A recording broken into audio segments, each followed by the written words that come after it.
the silks, the glass, the silver, the diamonds. There's not enough reflection, I think, in current curatorial practice in museums and in heritage culture.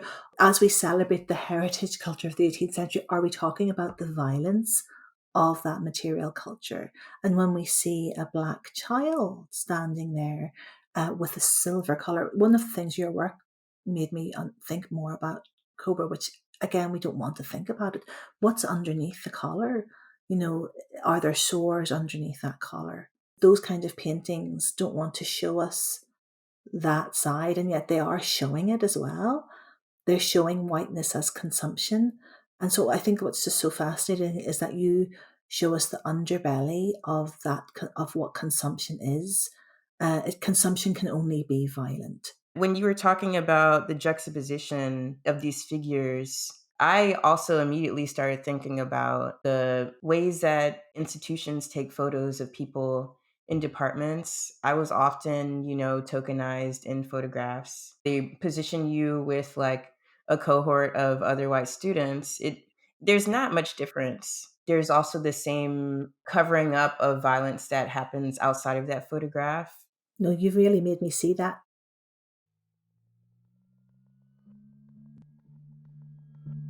Hey, this is King Cobra. Hi, everybody. My name's Kerry Sinanan. Hi, I'm Emily Leach, and this is the GEEX Talks Q&A podcast. I'm one part of the team behind GEEX, the Glass Education Exchange, along with Ben Orozco and Helen Lee. This year, the GEEX Talks lecture series pairs glassy artists and researchers together based on shared themes in their work.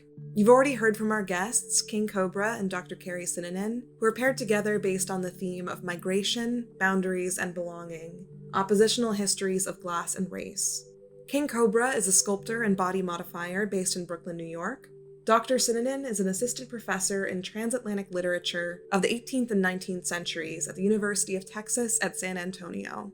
Your questions shaped this conversation. Later on, I'll talk a little bit about how you, as a listener, can participate in these Q&As and support public scholarship in glass. Thanks to Wet Dog Glass and Vetro Vero for sponsoring this episode.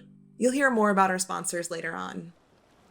In this episode, we'll be talking about the transatlantic slave trade and the Middle Passage. This term, the Middle Passage, refers to the forced migration of captive African people across the Atlantic Ocean to the Americas. This is a violent history that's discussed sensitively and with an insistence on the critical importance of specificity and detail. So if you're not in a place to listen, take care and join us for the next episode. That's enough from me. Back to the conversation.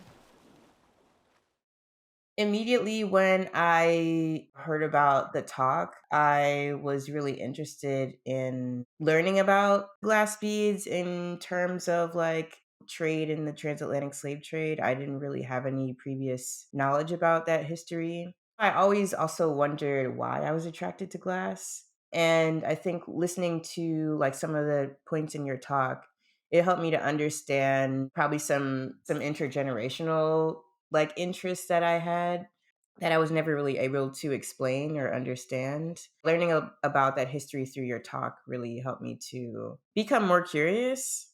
It's crazy too because my mom just started making glass beads, so I want her to also listen to your talk. But there was just like so much that I learned through your observations of like the paintings, the subtleties, but the compositions in the paintings, including glass. And these are all things that I was always interested in, but I never really like dissected it. And so the way that you spoke about it, just really like stirred some things up inside of me that I didn't know was there. It was just incredible to listen to Cobra's talk and to see what she does with glass, because in many ways I think it's almost like a mirror image of what the 18th century wanted glass to do. So if the work I'm looking at is designed to make sure that the Enlightenment period comes across as polite and civilized and rational, what Cobra's work does is show what that's really hiding through the medium of glass and other media, silicone, lots of other types of materials, but the specific use of glass in some of the exhibitions, and also in particular the observatory. Just when you were talking about that reversal of all the power dynamics of gazing, that the 18th century portraits that I look at are set up to establish. So what I just really was so mesmerized by was the lines of connection and reversal, and just the long histories. Just because we don't know in our minds long histories doesn't mean, as Cobra says, that we don't sort of feel or sense them or know them in different ways. And my research on this whole area did begin with thinking about beads just from the historical archives. So when I see Cobra's work and how you talked about using the very small details of beads, and where you put them, and how you use them to invert concepts of beauty or adornment, that was just so powerful to me. So my mind hasn't really stopped dwelling in all the points of connection. And I just think listening to Cobra's talk keeps alive for us how important practice, craft, and practice and memory are to add the other dimensions to these histories, because they are still living memory, living embodied experiences for people. So it's not just academic work, it's academic work that has a life now. And I think that's what Cobra's talk really showed me and hopefully other people. In all transparency, Dr. Kerry, they came to me and they were like, we want to talk about the history of glass in relationship to the transatlantic slave trade. And I'm like, cool, cool, cool. And then I saw your picture and I was like, wait, what? Because I automatically assumed that you were a Black person. And so, yeah, I guess I'm wondering, what is your interest or what is your personal connection to this history? I really appreciate that question, because it's always so important for us to, especially in academia and education, to consciously position ourselves in relationship to what we're studying, and to always be quite scrutinizing about why we're doing it and what for, because the academy, the university, this subject disciplines are so inlaid with colonial power. So yeah, I actually grew up in Trinidad in the Caribbean, in Port of Spain. My father's Trinidadian, but my family is East Indian heritage and would have travelled over on the ships from Uttar Pradesh is the region. A lot of that history is completely lost, which is really interesting as well. In her book, The Door of No Return, Dion Brand actually talks about mostly the Middle Passage, of course, that door of no return from the west coast of Africa. But at one point, she also talks about migrants and forced migrants from India as being part of crossing. She says, we have no history but the Black Ocean, is one of her lines. And when I read that, I cried, in the sense that I know my history, my family's history is entirely different to Black people in the Caribbean who were bought on the west coast of Africa. But we also came in the wake of that history to start to work on the plantations in the Caribbean after British emancipation in 1833, and were subjected to forms of indentured labour that, while they weren't, chattel slavery is sort of the nadir, the absolute attempt to make people into property, but we also know we have more forms of slavery today than we've ever had, and so indentured slavery was another sort of extension of captivity, captive labour. I did also grow up as a child in a house that was built on a former garden that was owned by a cocoa planter, Andre Ambard. And so I grew up in a house on Coblenz Gardens. And I knew as a child that this neighbourhood had been sort of made by a plantation owner. And even as a small child, I would wonder, how could you own slaves and build this beautiful neighborhood with beautiful gardens? And I just, as in my child's thought, couldn't understand, because as you said, Cobra, enslavers are some of the most evil people in the world. So I think from the very beginning, I always had this question about the duality of creating beautiful environments, beautiful houses. The master's house, is always a beautiful house, but it's sitting in the midst of abject extractive violence. So I've always been fascinated with that. And then really coming through 18th century studies, I would say my main object of study is in fact whiteness. It is the slave ship captain that my book at the moment is called Myths of Mastery. So it is just to really interrogate those white lies. John Newton is more famous for being an abolitionist and the founder of evangelical Christianity than he is for being a slave ship captain. And so I mean, we can't talk about whiteness without talking about what it does. But I think that's been my journey in. But thank you for that question.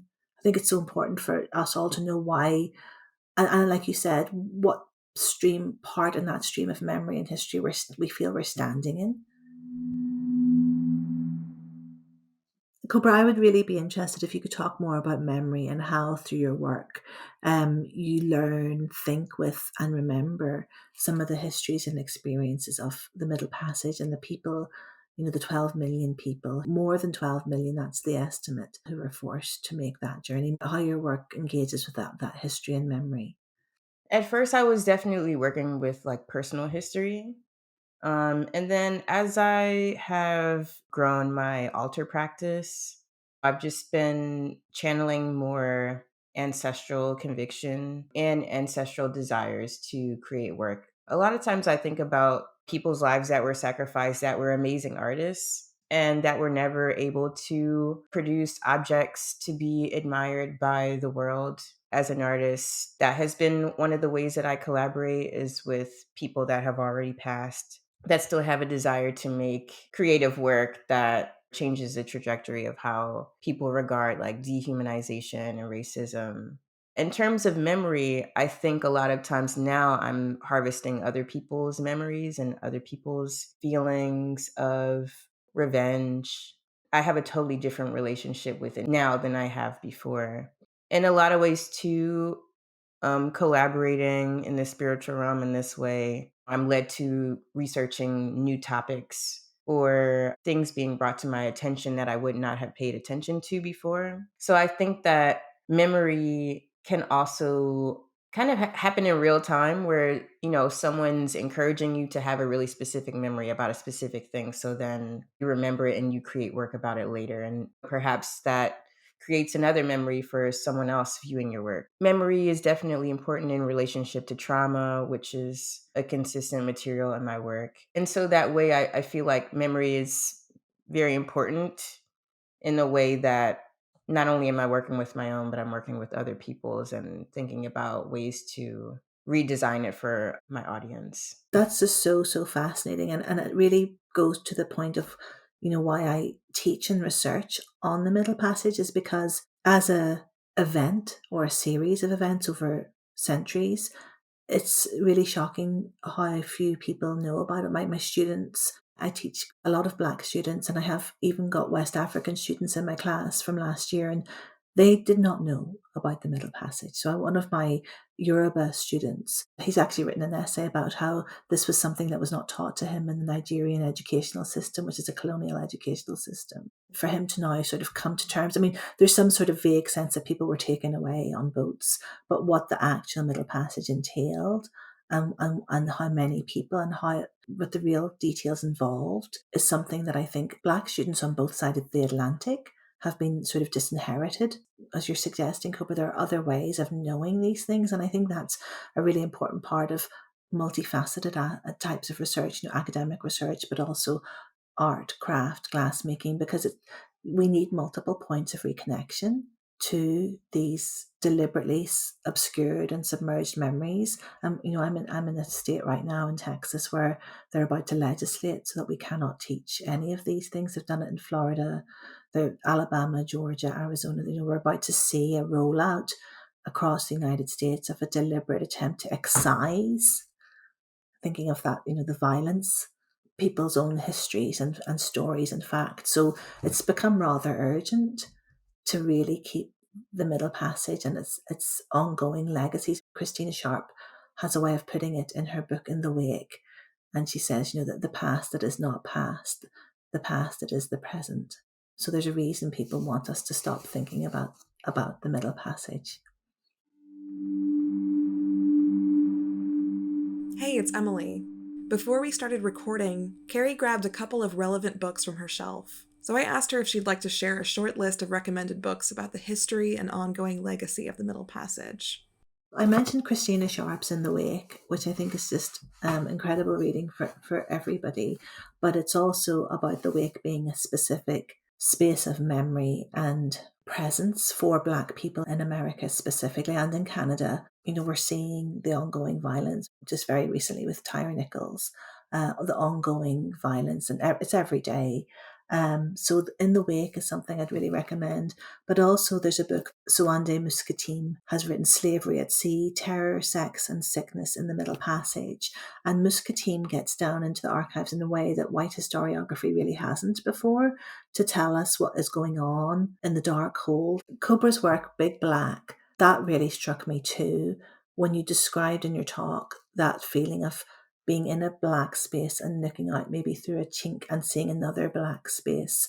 That was another way of making us know what's happening in the Middle Passage, a feeling, an event, an experience that you can't get from reading black and white print paper of the archive. So if anybody else hasn't read Zong, which is by Norbace Phillips, where she takes the archives from the trial of the Zong ship, where they were absolved from murdering their cargo, which was enslaved people initially. Mansfield overturned that, but she takes those documents and cuts them up, reforms them into poetic pieces that tell the story in a different way. So there are lots of ways for us to keep engaging with how we need to remember the Middle Passage. And I think Cobra's work is so important for people to understand that it's part of that remembering over and over again, not just as a side of trauma, but as a side of not being dislocated from one's own history and ancestry, as you've said.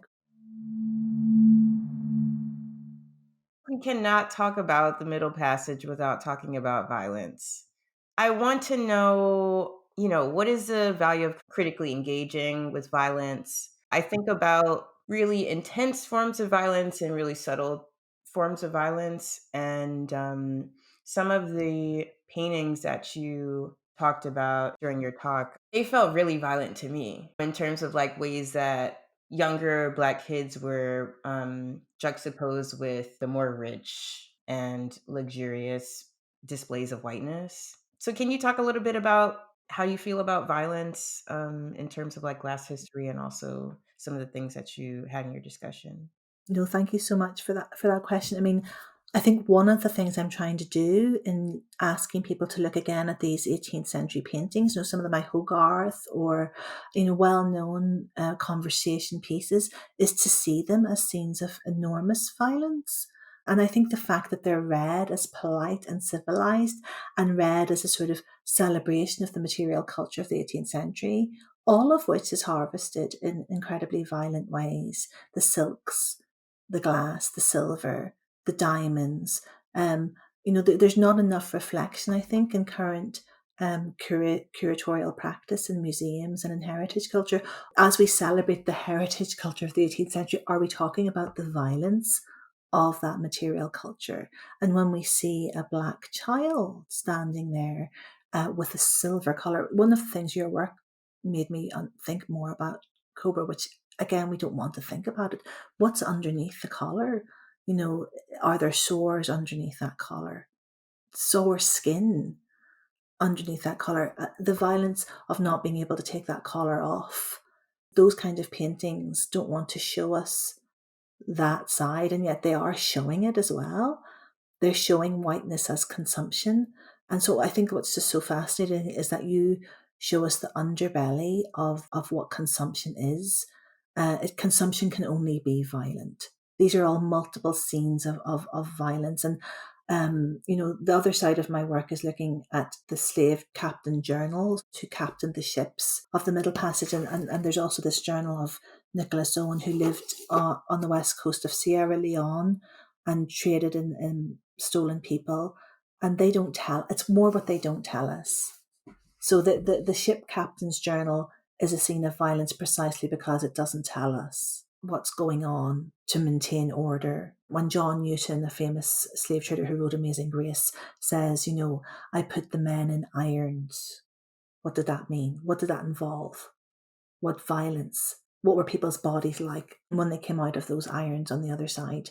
And also, if we read John Newton's slave ship journals, it's a litany of death. Cobra, you talked about the sharks following. Every day he's throwing bodies overboard. The 18th and 19th century literary studies and history has a long way to go in really reckoning fully with the Enlightenment as a scene of overwhelming genocide and violence. And we're nowhere close to that yet. But could you tell me a little bit more about your value of representing violence? You did talk about it in your talk, but maybe you want to say a little bit more. That's one of the things that are really important for me when I'm doing artist lectures at schools is not being so general about some of the history. I usually try to give out, a reading that's really intense, that talks really explicitly about the violence. Um, as far as like Newton, I really remember the ways they talk about him torturing children. I'm not sure if it was him specifically, but there was a section of The Slave Ship by Marcus Rediker where it talked about a child that went on a hunger strike. They were trying to force him to eat and ended up tying like a log around his neck. And then eventually he died. And then after that, they made his mother throw him overboard. And those are the stories that really stick with me because to do that to a child, it takes a certain level of evil to follow that action through and to do it over and over and over again. These slave ship captains, they were some of the most evil people that has ever existed in this world. When you think about intergenerational trauma, it goes both ways. There are people that are victimized by violence, and then there are also people that inflict violence. And I don't think that those desires necessarily go away. It stays in your DNA. So I think it is important for people to understand that history so that, they can either avoid it, avoid the violence, or avoid like their own tendencies to want to do weird shit. But when you were talking about the juxtaposition of these figures, I also immediately started thinking about the ways that institutions take photos of people in departments. I was often, tokenized in photographs. They position you with like a cohort of other white students. There's not much difference. And there's also the same covering up of violence that happens outside of that photograph and like instances of racial oppression that people experience outside of the gaze of like incoming students. I think that those kind of act in really similar ways that is really frustrating. And I also didn't, think about those two in relationship to each other until, you literally start talking about it. No, you've really made me see that. What you've just said, I mean, in that sense of how non-white, but I think still especially Black people in this country are exhibits, and Indigenous people too, that even when we're in our glass studios or the museum or the academy or school and we're trying to do this work, we and our students remain still on show for a white supremacist culture. Those are the conditions of the work we're trying to do. There's always this kind of seesaw that happens between representation, invisibility, and then also being used as bait. Because it's not that the violence ever stops existing or happening within these institutions, but more people show up and more people are exposed to violence and there's no solution. And that part is really frustrating, like being implicated in those scenarios visually. Right. You talked about when you're between the devil and the deep blue sea, the shark, and I was really fascinated with this. You said it's a terrifying sculpture and piece, and I thought, yeah, it's terrifying, but it's also those portraits are terrifying, and I want people to see and for so that's just really so I think people should now look at those things together because that's the terror, that's the amount of terror that those polite people buying people and silver and glass and porcelain and silk, that's the terror that they represent. And as you said, what is the solution to it? I was so interested in how you talked about consumption in your talk, Cobra, and I just wondered if you had connections to make between how the pieces in my talk represented consumption and how you're thinking about consumption and the work that art does to frame different types of consumption, or is it all just one type of consumption that's framed differently? That's a hard one. It's a hard one because there are many levels. One of the things during your talk is your emphasis on Black people's interest and dedication towards adornment. That was something that really stuck out for me. There are things that are important to culture and that already pre-existed colonization. When you're at the very beginnings of like human abduction, I don't think a lot of people were associating the type of violence that was actually happening to whatever they were trading for. In that way, I feel really differently about adornment. You know, me as a person, I'm heavily adorned. I believe that I use it as some type of like defense mechanism. Um, but yeah, I definitely have a lot of mixed feelings about it now. Also, in terms of the things that I've accumulated based on selling work or modifying other people's bodies. And then, there's a conversation about the type of work that I'm making. So I have a very different and now increasingly complicated relationship with consumption. And I think that's changing because I am working more with white flesh. So I don't really have as much of a problem with it. Yeah, I'm actually I'm making a series for my new exhibition, and it's a series of 99 crackers. And the piece is called How Many Crackers Does It Take? But I love the idea that people will be able to be like, yeah, I bought a cracker today, and or buy a cracker at an auction. So I think that I'm trying to make like accommodations for myself and accommodations for Black people as far as like ways that they feel comfortable collecting artwork or consuming artwork, that it doesn't make them feel like they're participating in something, a type of violence that already exists.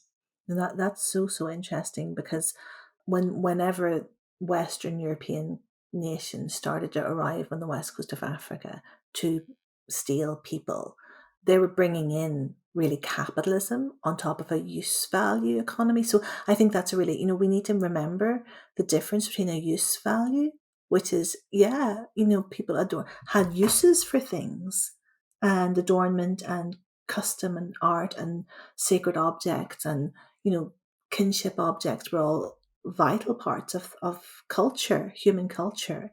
What Sylvia Winter calls sociogeny, that we evolve our being from our sociological and cultural environment. But what whiteness does is comes and imposes a capitalist exchange that, it's not the use of the thing, it's the amount of profit you can make from exchanging the thing. And that's where the evil starts to come into it for me. And of course, as you say, we're all in this economy, but why shouldn't we try and make new economies of connection and affect and use that are not simply about extraction for profit, for buying stuff for capital? And what really strikes me when I'm looking at the 18th century portraits of, the aristocracy or the upper gentry, is that they make their humanity out of stuff that they accumulate. So that the white human, which comes to stand in for the human, is constituted in these 18th and 19th century modes via wealth, via capitalism. And I don't think people really, we still are so far away from deconstructing that as a really, as you said, evil way to be in the world, because you're, even if we think of indigenous practices, that puts us in a violent relationship to the earth and stuff and other people. But there has to be ways to adorn, to be, to express, that doesn't participate in those violences. So I think that's really fascinating.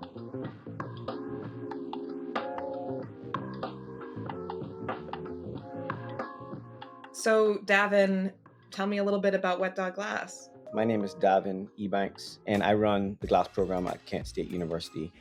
When I got here, I inherited something like 21 pieces of equipment. All of those are controlled by systems that Wet Dog put in place. Even if it was homemade equipment, all the control systems, all the safety systems, all those were installed by Wet Dog. Reheating furnace glory hole, we have a 400-pound invested crucible furnace. Color box, pipe warmer, some other kilns are Wet Dog made pieces of equipment. But our entire facility runs on the system that Wet Dog put in place. We just switched over from our old Wet Dog furnace, which was making really good glass bubble free, clear. And the switch over was super easy. They made it really easy.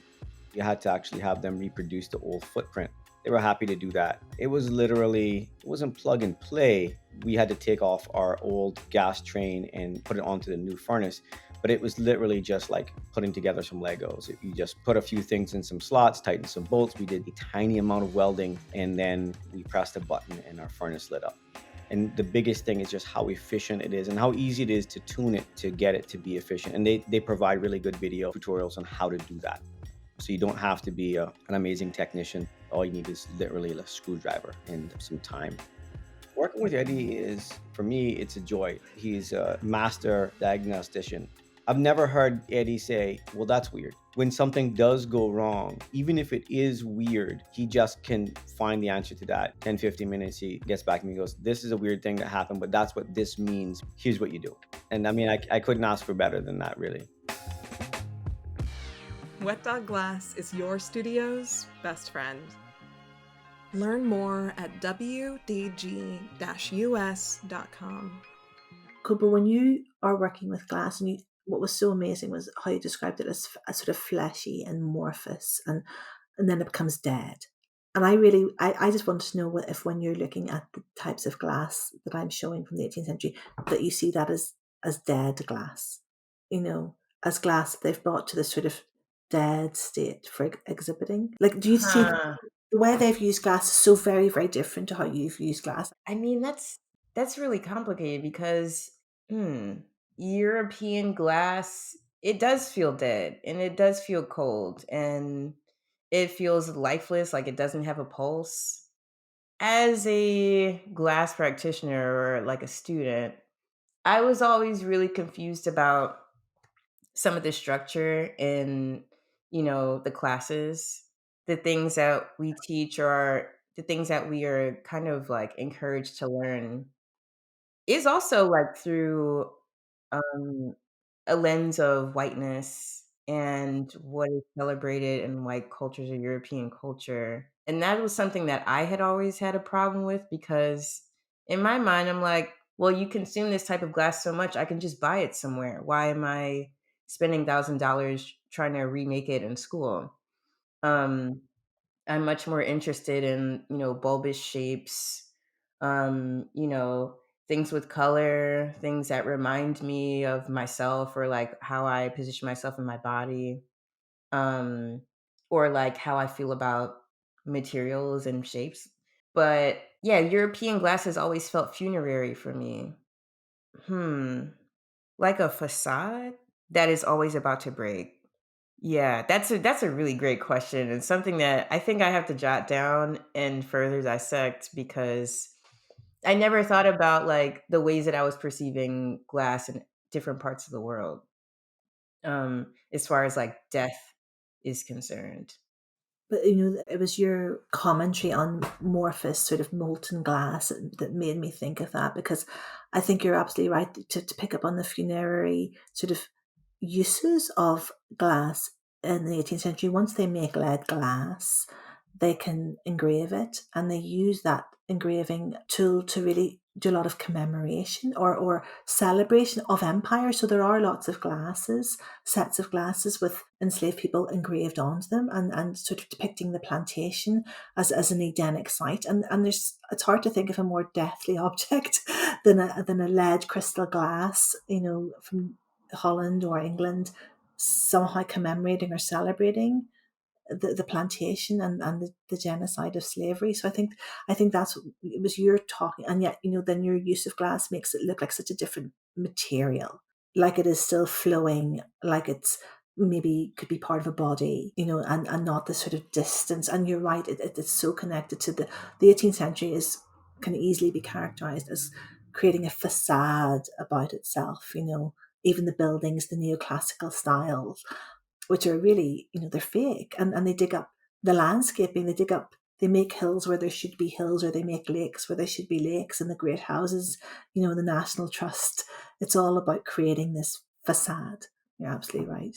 Yeah, I also think about maybe the presence of glass in the medical industry as well and ways that it seems like In terms of like medicine is concerned, a lot of white people have used glass to preserve body parts to put them on display, which is very different from the African diaspora. A lot of things are dried, kept in dark places, and not necessarily like about exploitation in that way. So I also think about the ways that like the medical industry has like employed glass as also being like a form of exploitation.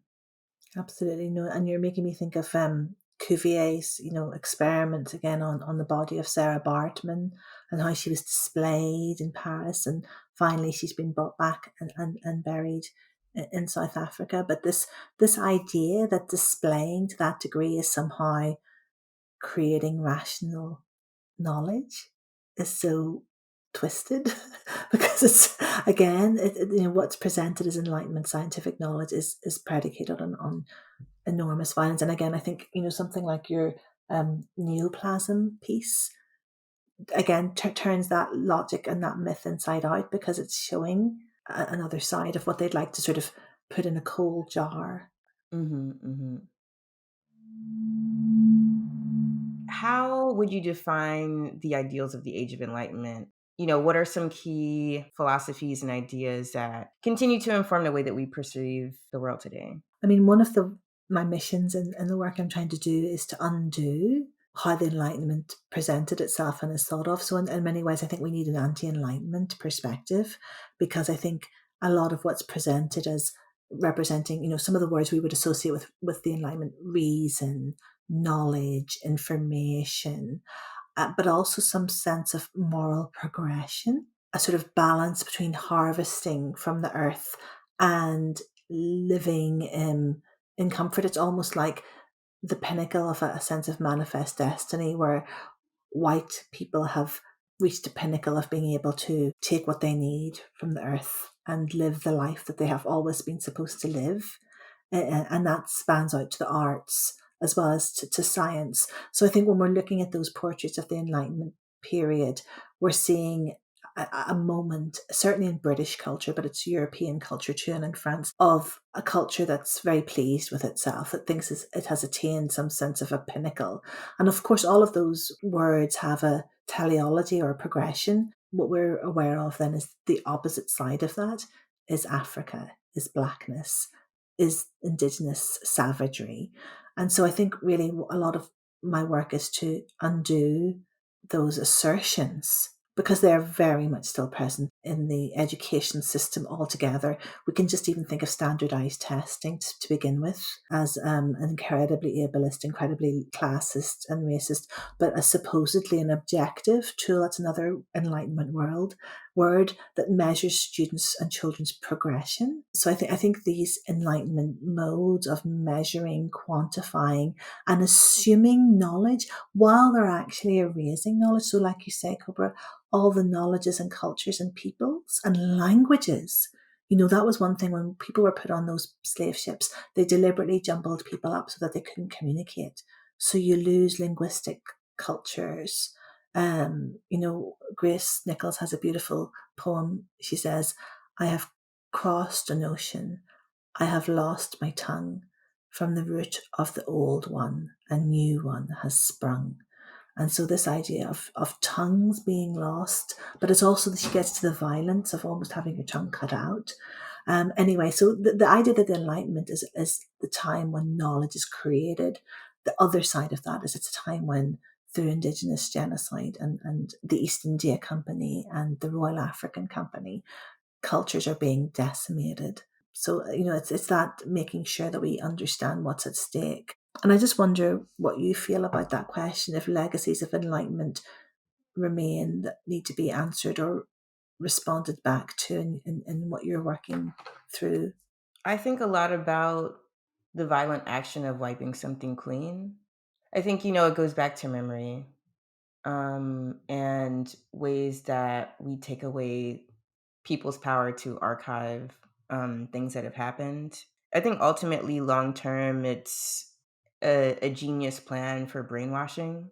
I don't know. In a lot of ways, I'm going to get kind of hoteppy a little bit, because I think about colonization also in terms of like alien invasion and, what it looks like to successfully destroy a planet. There's not a lot that I can separate from the ways that white people have colonized the world and the violence that they continue to inflict on people that do not look like them with a type of successful alien invasion. And that's how I feel about it. Now that we know that Homo sapiens is born in Africa, when the Enlightenment period was determined to insist that the white man was the normal human from which others are descended. And in fact, they're just completely making that up and it's not true. Right. And then I also feel like, when we're talking about the Middle Passage, we have to talk about disease and a lot of the cultural practices that have perpetuated plagues, or the places that plagues thrive. And that's a whole other situation where I think, you know, you're kind of coming equipped with methods of biological warfare. And it's hard to, not talk about it because it's just right in front of our faces, not only in the past, but even in present day. Thinking about being a New Yorker, living in the age of multiple pandemics at once, and even a reboot of syphilis. I just have a very different type of relationship with disease and virus, and a type of consistent fear that eventually you can't really pay attention to too much. And I think that's also about, it brings back the idea of wiping something clean. Even thinking in terms of like how many people have died from COVID, I think it's really hard for people to equate those numbers to actual human beings, and ways that it's very disproportionate to who's dying and when and how. Yeah, I don't really know how to wrap that part up, but all in all, to say, it's very disturbing. It's very disturbing. And I'm really bothered by the fact that a lot of this history that has never even been taught to full extent is being, forced out of academia, because we haven't even really gotten a chance to really reflect on what has happened and the repercussions of those things. In general, I'm trying to figure out all this in real time as well. So, Cobra, could you talk to us a little bit about the tools and skills and resources that you found within your experience of neurodivergence that make you exceptional in the glass studio, or that sort of bring the specific qualities that are helping you define your work? I will say, I don't know if it makes me exceptional. Like, I've just never really been that glassy, technical person. I've always, kind of made things work for me. It's weird. I think that the ways that I observe people and the way that they do things, and the way that they interact with materials and other people, it just informs the ways that I want my audience affected by looking at my work.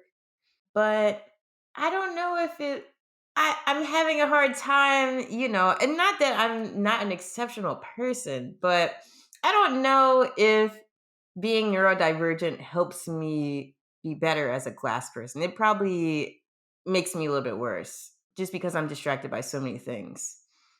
Last time we talked about the blowpipes being disgusting and the block water.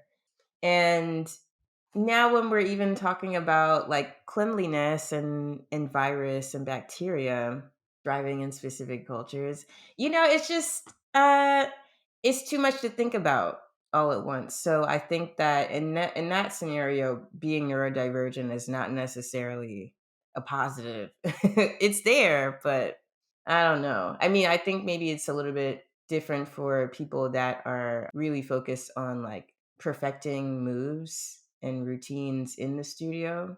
But those types of hard expectations around, high temperatures and screaming and loud music and, glass like exploding out of buckets has always just like kept me on the edge of my seat in ways that, I have been able to relax in my studio where I haven't been able to relax in the glass studio. Kerry, so what is it like to learn about contemporary glass, and what is your material relationship to glass? Have you ever blown glass? No, it's I was saying to Emily before we began talking, I mean, it's one of the things that when you described both the fascination and danger, that really chimed with me because I think, when I realized that's how you make glass, I was horrified that it involves such danger and such heat and, so many risks. Um, so I have never blown glass, and I really would have thought I had actually no relationship. In fact, when I was the very beginning of this whole research stream was thinking about the tiny objects of the glass beads, because in the journals of the enslavers, they're talking, Snellgrave talks about just sort of exchanging these beads that meant nothing. And, as one learns more, I began just to question that that's the white man's view of what those cultural objects meant. That's a capitalist putting a value on people and beads at the same time. So it was really with the tiny objects of beads and then beginning to research and knowing that a few people were doing some research, but not that many, on the history of making glass beads within different African nations at the time. Again, there's so much more work that needs to be done there. And again, just a very different type of glass. So a lot of the Ghanaian agri beads are textured and opaque. So again, you've got different cultural systems in place, whereas at this point, the 18th century is prizing transparency, lucency, what they would call delicacy. And then you start being aware of all these words that create value, not just for cultural artifacts, but for people and for cultures. And so that was really what started me off. And then, I often teach Olaudah Equiano's interesting narrative because it's one of the few first-hand accounts we have of the Middle Passage. Then I noticed, the first thing he does with the tiny bit of money he makes, even while enslaved, is to buy a glass. And he then sells that glass for double its price. And so it's actually through glass becomes his route to making some money to get out of slavery. And that became quite fascinating. So that was really the way into it. I hadn't thought about glass in the contemporary world. And so then to now come and learn about your work and the work of other artists who are still using glass or have used glass as a medium to tell this history is just utterly fascinating for me and a complete education. My relationship to the materiality of glass has changed. I see it as a cunning material, a deceptive material, because it has this association with knowledge, with enlightenment knowledge, with delicacy, and I think that's not the full story at all. Yeah, there's also this weird hierarchy that exists within like institutions that have glass programs too, that I find like, across the country. But distaste for glass beads or like making glass beads. Um and so, when you talk about them being traded for people with the desire to like adorn your body or adorn like, people in your family and things, it goes back to this whole wiping of history where it's like, oh no, we don't do this in school. Like, this is for old ladies. These are for crafty people. We look down on people like that. But it's like a continuation of a wiping of history that, is really important concerning how everybody is even here right now. Absolutely, that's so interesting. I didn't know that was the sort of a culture in glass making today, that making beads was looked down upon. That's so interesting, and I think you're absolutely right to connect it to that long Mhm. history. Yeah, it's totally weird. It's totally weird because glass beads are cool. Totally.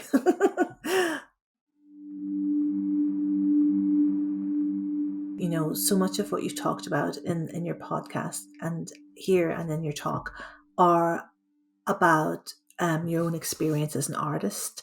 So what would you say to young artists today, especially anybody who might have a lack of belief in their work or might think, oh, I'm not good enough, these equations of skill again that are from the Enlightenment. What advice would you have for young creators? I have like two ways to answer this question. And one is, if you believe your work is not good enough, then it's not. And it's not going to be until you believe that it is. you have to convince yourself before you convince anybody else. And I think that, since you're investing money and time into making these things, it's important for you to believe in it. So that's one way. And another way is, a lot of times students are listening to lots of voices, advisors, teachers, friends, sometimes weird family members. But I feel like until you are making the work that you truly want to make, you'll always just be kind of stumbling. And I think in order to make the work that you truly want to make, it takes a lot of like solitude, being honest with yourself, journaling, really figuring out how you actually feel about things rather than just like birthing objects into the world that take up space. Lots and lots of introspection. I think for me, I was always interested in the same things, but did have a lot of fear about, if people would see value in it or want to purchase it. And for a while, I think that I was going a little bit easy on people visually. And now that I've really defined what is visually engaging for me, after doing so many shows or exhibitions or whatever, it's like, oh, I know now that there's an audience of people that look for me, and they look for the type of work that I make because they think the same ways and they're inspired to make objects in the same way. The way that I approach art now is that I'm making work for the people that get it. And a lot of people won't get it, but for the people that do, especially for students, they're just going to go even harder. And so in that way, I try to make sure that, I'm still putting out work to get people to dissect my work and dissect the other work that they see out in the world, to understand how they feel about what they create. At the same time, not like letting it destroy me or taking too much of me, because if you're just living and working for other people, then you have nothing left for yourself. So those are just some of the things that I think about when I'm making work now. But yeah, if you feel like your work's not good enough, it's not, and it won't be until you think it's good enough. That's amazing insight for people to think of, and just to have that grittiness, I think, because none of us are working in perfect environments, so we're going to have to find our paths through them. Yeah, I think it's also about, understanding failure too. Because a lot of times if when you do fail, there are things that can be like salvaged from that wreckage, and repurposed for something new. And so I think, with each with each conceptual failure, there's something that can be added later, or like maybe something that you didn't understand in the moment, but through time, it developed, or maybe you had an experience that like informed that idea. So I think that even as you build work as an artist, like as a young artist, just keep a record of everything, because most likely, and I'm living this right now, 10 years down the line, it'll be the most amazing piece ever. Stay tuned for some closing thoughts from Cobra and Kerry. To learn more about our speakers, follow King Cobra at _silicon_dawn and at flesh_and_fluid on Instagram. You can read some of Dr. Kerry Sinanan's work in Sparkling Company, available via the Corning Museum of Glass, and on the 18th Century Common website. We'll have links in the show notes. The Geeks Talks Q&A podcast is produced by Emily Leach, that's me, and Ben Orozco. Our theme is Refraction by Poddington Bear, with additional music from Otis McDonald. A huge thank you to the Geeks Talk subscribers for your continued support and engagement. Your questions shaped this conversation. They're available on the show notes on our website, where you can listen to previous episodes and all 3 seasons of the Geeks Talks lecture series. Share your questions for featured speakers by emailing questions@geeks.glass. If you haven't subscribed to the Geeks Talks lecture series yet, there's a 3-month public access period. Visit the Geeks Glass YouTube channel to listen and enjoy King Cobra and Dr. Kerry Sinanan's lectures before they're archived on April 10th and April 23rd, 2023. Learn more about subscribing to Geeks Talks on our website, geeks.glass/support. We have a shop where you can purchase merch inspired by Geeks Talks lectures. Proceeds support speakers and our public programming. Thanks to our sponsors for this episode. In business since 1996, Wet Dog Glass delivers unsurpassed value and turnkey hot glass studio equipment, studio planning and consultation, and technical support. Wet Dog Glass, your studio's best friend. Learn more at wdg-us.com. Based in Pennsylvania, Vetrovero offers limited production blown glass vessels, hand-formed contemporary goblets, and original sculptures. Vetrovero, leaders in contemporary blown glass design since 2011. Visit their website at vetrovero.com. The Geeks Talks Q&A podcast is supported by a Craft Research Fund grant from the Center for Craft. The Craft Research Fund is a visionary program dedicated to supporting scholarly craft research in the United States. Center for Craft supports academic and artist researchers, independent scholars, curators, and graduate students, writing, revising, and reclaiming the history of craft. Thanks so much for helping geeks offer more histories and establish new legacies in the field of glass. If you enjoyed this episode, subscribe to the Geeks Talks Q&A podcast and share with a friend. For updates on Geeks, sign up for our newsletter. You can also follow us at Geeks Glass on Instagram, Facebook, and Twitter. I don't think I'll have ever final thoughts about all. I think it's just going to just keep going. No, I'm just so grateful. Thanks for talking, Cobra. This has been amazing for me. Thank you. Yes, thank you. I mean, I'm just really appreciative of being able to share space. And also like hear you reference a lot of the things that I also research. So it made me feel like, oh, somebody gets it. Like, we're on the same team. Like we're interested in the same things. So yeah, I feel like a very special audience member. Thanks so much to Cobra and Kerry. I'm really grateful to be able to connect the two of you and share this conversation with our listeners. Speaking for myself, this was such a fascinating and exciting discussion. Coming in May 2023, Reframing Antiquity, Ways of Knowing and Being, featuring Raghavi Bhatia and Dr. Marvin Bolt.